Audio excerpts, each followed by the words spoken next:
Shalom, Bapak Ibu yang dikasihi oleh Tuhan. Hari ini kita akan belajar satu perikop firman Tuhan, harta rohani dalam bejana tanah liat. Perikopnya diambil dari 2 Korintus pasal yang keempat, ayat yang ke-16, sampai dengan 2 Korintus pasal yang kelima, ayat yang ke-10. Beginilah firman Tuhan. Jangan tawar hati, juga waktu menghadapi maut. Sebab itu kami tidak tawar hati. Tetapi meskipun manusia lahiriah kami semakin merosot, namun manusia batiniah kami dibaharui dari sehari ke sehari. Sebab penderitaan ringan yang sekarang ini mengerjakan bagi kami kemuliaan kekal yang melebihi segala-galanya. Jauh lebih besar daripada penderitaan kami. Sebab kami tidak memperhatikan yang kelihatan, melainkan yang tak kelihatan.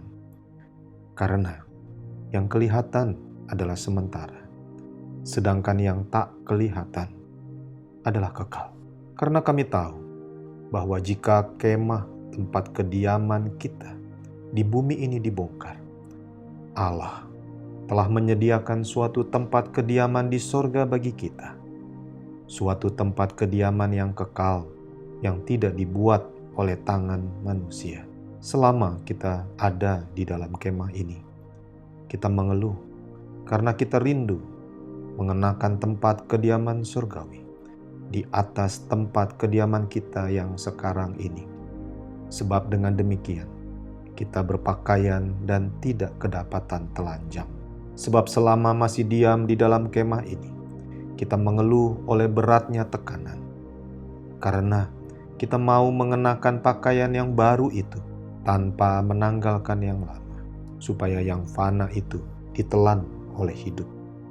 Tetapi Allah lah yang justru mempersiapkan kita untuk hal itu, dan yang mengaruniakan roh kepada kita sebagai jaminan segala sesuatu yang telah disediakan bagi kita.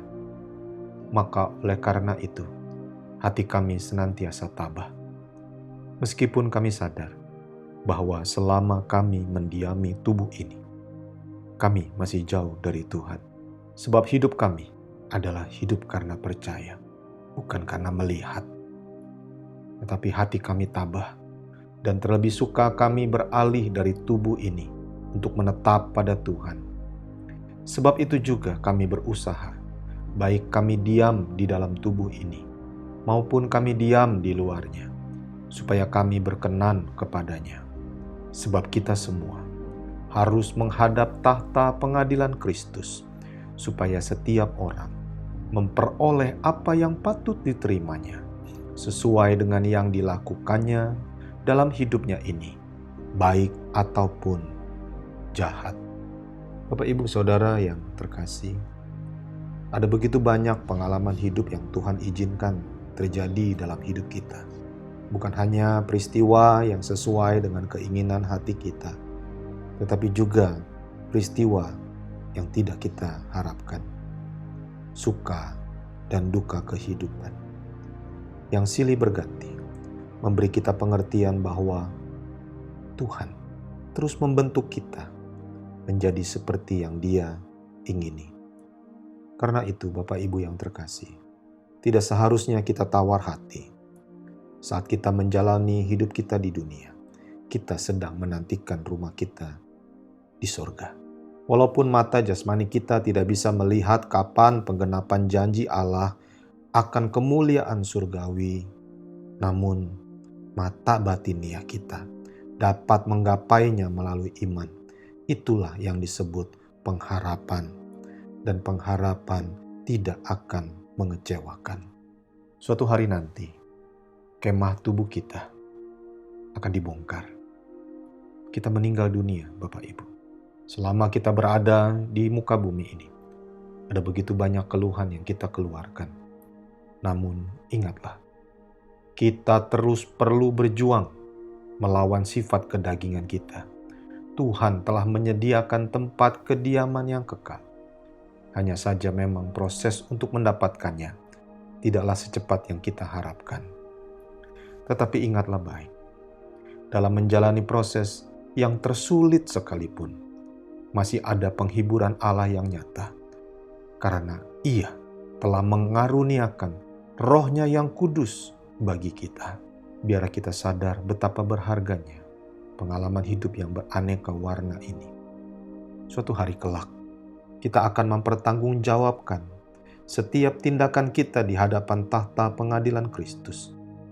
Kita tidak tahu kapan waktunya, tetapi hal itu pasti akan terjadi. Jadi, bersiap-siaplah saudara. Teruslah berjaga-jaga. Tugas kita adalah tetap melakukan apa yang berkenan di hati Tuhan. Tuhan kelak akan memberikan kepada kita upah sesuai dengan perbuatan kita. Marilah kita jalani hidup ini sebagai anugerah, kesempatan yang Tuhan berikan bagi kita. Mari kita gunakan sebaik-baiknya bagi kemuliaan namanya. Kita perlu berterima kasih untuk setiap hal yang terjadi dalam hidup kita. Kita perlu berterima kasih, kita perlu bersyukur karena Tuhan bekerja di atas segala-galanya untuk mendatangkan kebaikan bagi kita. Sebab kami tidak memperhatikan yang kelihatan, kata Paulus. Di tengah-tengah duka cita dan penderitaannya dia berkata, melainkan yang tak kelihatan. Karena yang kelihatan adalah sementara, sedangkan yang tak kelihatan adalah kekal. Saya tutup dengan ayat yang terakhir, 2 Korintus 5 ayat yang ke-7. Sebab hidup kami ini adalah hidup karena percaya, bukan karena melihat. Amin.